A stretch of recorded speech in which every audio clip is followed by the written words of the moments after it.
ಎಲ್ಲ ಕರ್ನಾಟಕ ಸ್ಪರ್ಧಾರ್ಥಿಗಳಿಗೆ ಭರ್ಜರಿ good news ಆಗಿದೆ. ಕರ್ನಾಟಕ ಸರ್ಕಾರ ತಿಳಿಸಿಕೊಟ್ಟಿದೆ. ಇನ್ನು 2 ತಿಂಗಳಲ್ಲಿ ಎಲ್ಲ ಇಲಾಖೆಯಿಂದ ನೇಮಕಾತಿ ಅಧಿಸೂಚನೆ ರಿಲೀಸ್ ಮಾಡ್ತೀವಿ. 4 ತಿಂಗಳಲ್ಲಿ ಎಲ್ಲಾ ಪರೀಕ್ಷೆ ಮುಗಿಸ್ತೀವಿ.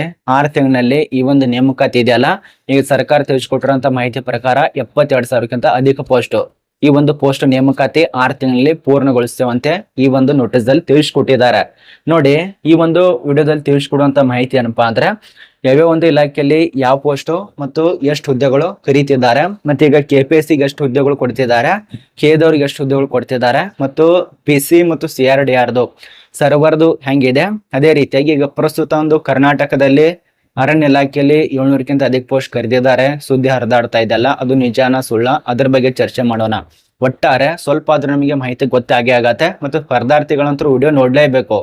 ಈಗೇನು CETಗೋಸ್ಕರ ಓದ್ತಾ ಇದ್ದೀರಲ್ಲ, ಪರೀಕ್ಷೆ ಬರೀಬೇಕು, ಹುದ್ದೆಯನ್ನ ಪಡಿಬೇಕು, ಸರ್ಕಾರದಲ್ಲಿ ಕೆಲಸ ಮಾಡ್ಬೇಕು ಅಂತ ಓದ್ತಾ ಇದ್ದೀರಲ್ಲ, ವಿಡಿಯೋ ಕೊನೆತನಕ ನೋಡಿ, ಎಲ್ಲ ಮಾಹಿತಿ ಅರ್ಥ ಆಗತ್ತೆ.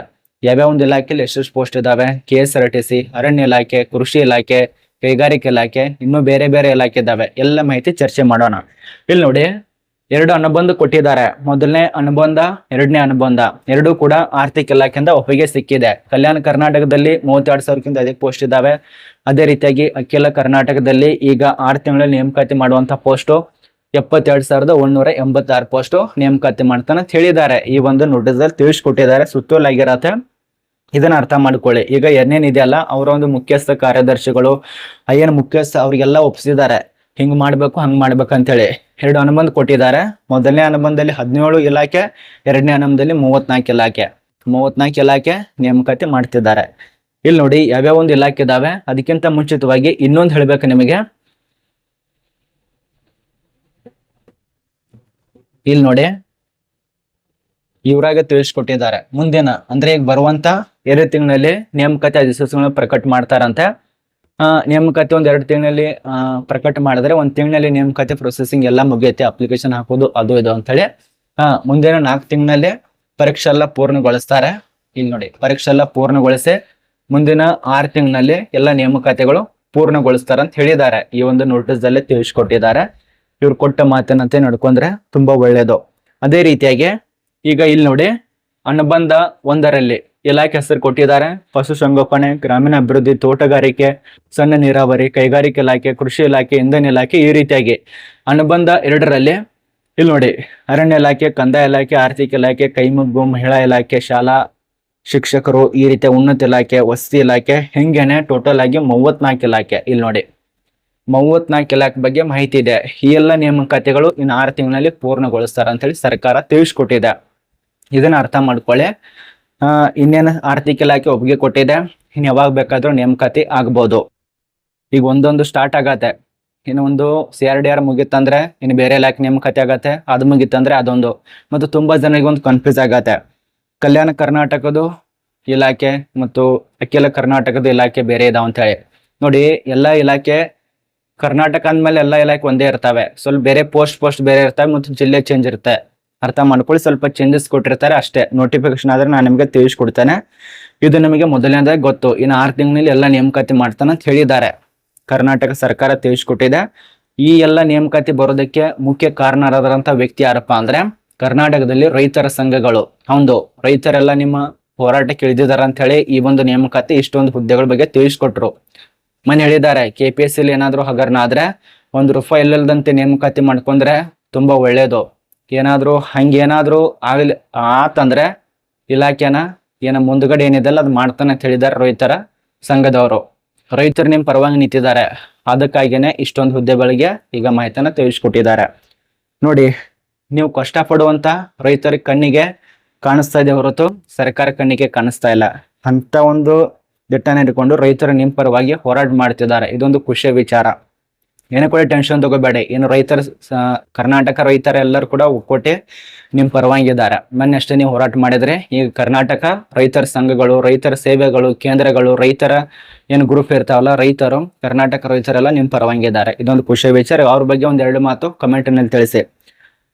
ಇದು ಮೊದಲನೇದಾಗಿ ಗೊತ್ತಾಯ್ತು. ಇನ್ನು 2ನೇದಾಗಿ KPSCಗೆ ಎಷ್ಟು ಇಲಾಖೆ ಕೊಡ್ತಾರೆ, KEದವ್ರಿಗೆ ಎಷ್ಟು ಇಲಾಖೆ ಕೊಡ್ತಾರೆ, ತುಂಬಾ ಜನ ಡೌಟ್ ಇದೆ. ಈಗ KEದಲ್ಲಿ ಈಗ ಪ್ರಸ್ತುತ ನಡೀತಿರುವಂತ ಪೋಸ್ಟ್ ಮತ್ತು ಈಗಾಗಲೇ ಆಗಿರುವಂತ ಪೋಸ್ಟ್ ಹಿಡ್ಕೊಂಡು 18 ಇಲಾಖೆಗಳು ಒಪ್ಪಿಸಿದ್ದಾರೆ ಕೆದವರಿಗೆ, ಅಂದ್ರೆ ಕರ್ನಾಟಕ ಪರೀಕ್ಷಾ ಪ್ರಾಧಿಕಾರಕ್ಕೆ. ಮತ್ತೆ KPSCಗೆ ಎಷ್ಟು ಇಲಾಖೆ ಕೊಡ್ತಾರಂತ ಇನ್ನೂ ಸ್ಪಷ್ಟನೆ ಮಾಹಿತಿ ಸಿಕ್ಕಿಲ್ಲ. KPSCಗೆ ಏನಾದ್ರೂ ಕೊಟ್ರೆ ಪರೀಕ್ಷೆ ಹಂಗೋ ಹಿಂಗೋ ನಡೆಯೋದು ತುಂಬಾ ಜನರಿಗೆ ಡೌಟೇ ಇದೆ. ಅಂದ್ರೆ ಎಲ್ಲರಿಗೂ ಡೌಟೇ ಇದೆ ಅದು. ಯಾಕಂದ್ರೆ ಈಗ ನಡೀತಿರುವಂತ ಪರಿಸ್ಥಿತಿನೇ ಆಗಿದೆ ಅಲ್ಲಿ KPSCಗೆ.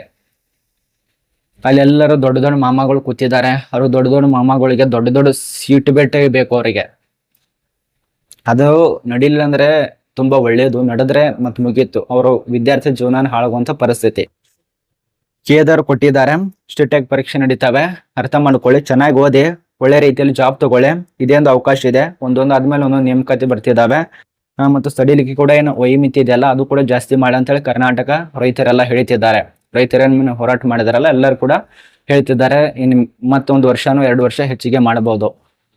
ಮತ್ತು CRDRದು ಮೊನ್ನೆ ಏನು ಬಂದ್ ಮಾಡಿದಾರಲ್ಲ, ಆ ಎಲ್ಲ ಬಂದ್ ಆದ ತಕ್ಷಣ ಎಲ್ಲ ಪ್ರೊಸೆಸಿಂಗ್ ಆರಾಮಿದೆ ನೋಡಿ. ಈ ಸರ್ವರ್ ಕೂಡ ಓಕೆ ಇದೆ, ಎಲ್ಲ ಅಪ್ಲಿಕೇಶನ್ ತಗೋತಾ ಇದೆ, ಎಲ್ಲ ಓಕೆ ಇದೆ. ಯಾರ್ಯಾರು ಕೂತಿದಾರಲ್ಲ ಅಪ್ಲಿಕೇಶನ್ ಹೋಗಿ ಹಾಕಿ KRDR ಮತ್ತು PCದು. ಇದು 2ನೇ ಅಪ್ಡೇಟ್. ಇನ್ನು 3ನೇ ಅಪ್ಡೇಟ್ ಏನಪ್ಪಾ ಅಂದ್ರೆ ಯಾವ್ಯಾವ ಒಂದು ಇಲಾಖೆ ಎಷ್ಟು ಕೊಟ್ಟಿದ್ದಾರೆ ಅಲ್ಲೇ ತಿಳಿಸ್ಕೊಡ್ಬೇಕಿತ್ತು. ಬಟ್ ನೋಡಿ Kದವರಿಗೆ ಈಗ 18 ಇಲಾಖೆ ನಡೀತಿದ್ದಾವೆ. ಕೃಷಿ ಇಲಾಖೆ, ಗೃಹ ಇಲಾಖೆ, ಕೈಮಗ್ಗ ಇಲಾಖೆ, ಪ್ರವಾಸೋದ್ಯಮ, ಕ್ರೀಡಾ ಇಲಾಖೆ ಹಾಗೂ ಪರಿಶಿಷ್ಟ ಪಂಗಡ ಇಲಾಖೆ, ಅಂತರ್ಜಲ ಇಲಾಖೆ ಈ ರೀತಿಯಾಗಿ ಸೇರ್ಪಡೆಯಾಗಿ ಈಗ 11,000ಕ್ಕಿಂತ ಅಧಿಕ ಪೋಸ್ಟ್ ನಡೀತಿದ್ದಾವೆ. ಈಗ ಆಗಿರುವಂತ ಪೋಸ್ಟ್ ಇನ್ನು ಮುಂದೆ ಕೊಡುವಂತ ಪೋಸ್ಟ್. ಇನ್ನು Kದವರಿಗೆ ಇನ್ನೂ ಪೋಸ್ಟ್ ಕೊಡಬಹುದು, ವೇಟ್ ಮಾಡಿ. ಒಂದೊಂದು ಇಲಾಖೆದವರಿಂದ ನೋಟಿಫಿಕೇಶನ್ ರಿಲೀಸ್ ಮಾಡಿ ಇಲಾಖೆದವರು ನಡೆಸ್ತಾರೆ. ಒಂದೊಂದು KPSC ಕೊಡ್ತಾರೆ, ಒಂದೊಂದು ಸಲ Kದವ್ರು ಕೊಡ್ತಾರೆ, ಹೇಳಕ್ಕಾಗಲ್ಲ. KPSC ಇನ್ನೂ ಅಧಿಕೃತ ಮಾಹಿತಿ ಬಂದಿಲ್ಲ. ಇನ್ನು ಕೆಲವೇ ದಿನಗಳದ್ದು ಅದು ಕೂಡ ಲಿಸ್ಟ್ ಬರಬಹುದು. ಈ ಒಂದು ಇಲಾಖೆ KPSC ಕೊಟ್ಟಿದ್ದೀವಿ ಅಂತ ಹೇಳಿ, ಇಷ್ಟು ಪೋಸ್ಟ್ ಕೊಟ್ಟಿದ್ದೀವಿ ಅಂತ ಹೇಳಿ ಅದ್ರ ಬಗ್ಗೆ ಬತ್ತಂದ್ರೆ ತಿಳಿಸ್ಕೊಡ್ತೇನೆ. ಇದು ನಿಮಗೆ ಗೊತ್ತಾಯ್ತು. ಮತ್ತೆ ಇನ್ನೊಂದು, ಕರ್ನಾಟಕದಲ್ಲಿ ಈಗ 700ಕ್ಕಿಂತ ಅಧಿಕ ಪೋಸ್ಟ್ ಫಾರೆಸ್ಟ್ ಇಲಾಖೆಯಲ್ಲಿ ಅಪ್ಲಿಕೇಶನ್ ಕರೆದಿದ್ದಾರೆ ಅಂತ ಏನು ಸುದ್ದಿ ಹರಿದಾಡ್ತಾ ಇದೆಯಲ್ಲ, ಇನ್ನೂ ಅಪ್ಲಿಕೇಶನ್ ಸ್ಟಾರ್ಟ್ ಇಲ್ಲ. ಸರ್ಕಾರ ಅಧಿಕೃತವಾಗಿ ಅದೇನದು ಅರಣ್ಯ ಇಲಾಖೆ 700 ಪೋಸ್ಟ್ ಖಾಲಿ ಇದಾವೆ ಅಂತೇಳಿ ಹೇಳಿಲ್ಲ. ಅಷ್ಟೊಂದು ಜಾಸ್ತಿನ ಖಾಲಿ ಇರ್ಬೋದು, ಹಿಂದ್ಗಡೆ ಖಾಲಿ ಇರ್ಬೋದು. ನಾನು ಹಿಂದ್ಗಡೆ 2025 ದುಡ್ಡು ಮಾಡಿ ತಿಳಿಸ್ಕೊಟ್ಟಿದ್ದೆ ಇನ್ಸ್ಟಾದಲ್ಲಿ. ಅದು ಜಾಸ್ತಿ ವೈರಲ್ ಆಗಿತ್ತು, ಸುಮಾರು ಜಾಸ್ತಿ ಜನ ನೋಡಿದ್ರು. ಆ ಒಂದು ಪಾಯಿಂಟ್ ಅನ್ನು ಇಟ್ಟುಕೊಂಡು ತುಂಬಾ ಜನ ವೆಬ್ಸೈಟ್ದಲ್ಲಿ ಆ ಒಂದು ಸುದ್ದಿಯನ್ನು ಹಾಕೊಂಡು ಅಧಿಕೃತ ಹಿಂಗಾಗಿದೆ, ನೋಟಿಸ್ ಆಗಿದೆ, ಇಷ್ಟು ಪೋಸ್ಟ್ ಇದಾವೆ, ಇನ್ನು ಮೇಲೆ ಬರತ್ತೆ ಅಂತ ಹೇಳ್ತಿದಾರಲ್ಲ, ಅದು ಸುಳ್ಳಾಗಿರತ್ತೆ. ಇನ್ನೂ ಅಪ್ಲಿಕೇಶನ್ ಸ್ಟಾರ್ಟ್ ಇಲ್ಲ. ಇದೊಂದು ಅರ್ಥ ಮಾಡ್ಕೊಳ್ಳಿ. 700 ಪೋಸ್ಟೇ ನಿಗದಿ ಆಗಿಲ್ಲ, ಜಾಸ್ತಿನೇ ಇರ್ಬೋದು, ಕಡಿಮೆನೇ ಇರ್ಬೋದು. ಇದೊಂದು ಅರ್ಥ ಮಾಡ್ಕೊಳ್ಳಿ. ಬಂದ್ರೆ ನಾನೇ ನಿಮ್ಗೆ ವಿಡಿಯೋ ಮಾಡಿ ತಿಳಿಸ್ಕೊಡ್ತೇನೆ. ಮತ್ತೆ ಇನ್ನೊಂದು, ಸುಳ್ಳು ಸುದ್ದಿಗೆ ಯಾರು ಕೂಡ ತಲೆ ಹಾಕೋಬೇಡ. ನೀವೇನು ಓದೋದ್ರ ಕಡೆ ಮಾತ್ರ ಗಮನ ಕೊಡಿ. ಏನು ಬರೀ 6 ತಿಂಗಳಲ್ಲಿ ಇವೆಲ್ಲ ಪೋಸ್ಟ್ ಅಲ್ಲಿ ಯಾವ್ದಾದ್ರು ಒಂದು ಪೋಸ್ಟ್ ನಂದೇ ಇದೆ ಅಂತ ಹೇಳಿ ಓದಿ. ಅದು ಬಿಟ್ಟು ಬರೇ ಸೋಷಿಯಲ್ ಮೀಡಿಯಾ ನೋಡೋದು ತಲೆಯಲ್ಲಿ ಮತ್ತಷ್ಟು ಹುಳ ತುಂಬತ್ತೆ. ಮತ್ತೆ ಇನ್ನೊಂದು ಹೇಳ್ತಾ ಇರೋದು, ನೀವೇನ್ ರೀಲ್ಸ್ ನೋಡ್ತಾ ಇರ್ತಾರಲ್ಲ, ಬರೀ ರೀಲ್ಸ್ ನೋಡೋದ್ರಿಂದ ಪೂರ್ತಿ ಮೆಂಟಲ್ ಹಾಳಾಗತ್ತೆ. ಅಂದ್ರೆ ಬ್ರೈನಿಗೆ ಯಾವ್ದು ಇಟ್ಕೋಬೇಕಂತ ಗೊತ್ತಾಗಲ್ಲ.